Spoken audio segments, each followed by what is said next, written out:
Poslednji fudbaler niškog Radničkog koji je pozvan u reprezentaciju bio je Dragan Stojković Piksi i to 1984. godine.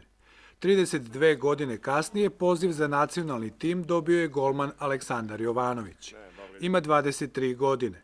Karijeru je počeo u Radničkom, a potom branio za Rad i Donji Srem.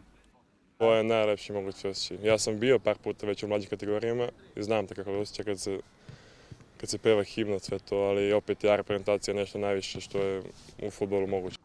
Ovaj poziv kruna je uspešne sezone niškog tima koji je i dalje u igri za evropska takmičenja. Golman uvek predstavlja onako poseban oslonac pre svega, zatim poseban začetnik onog što se dešava kad imamo loptu, to jest kad napadamo, tako da sigurno je onako jedan bitan faktor. Ace to zaslužio možda i pre nego što je došao novi selektor, dečko je vredan, radan, pravi profesionalac i ja mislim da je apsolutno zaslužio ovaj poziv.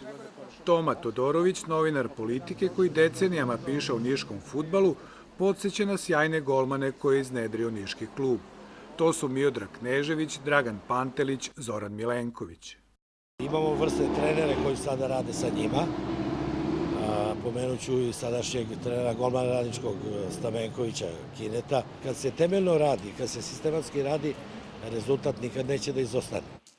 Talentovani golman kaže da je srećan što se vratio u svoj rodni grad i klub iz koga je potekao.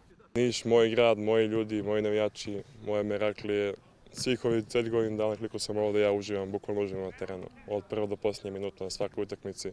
Dajem svoj maksimum, evo to sada daje rezultat.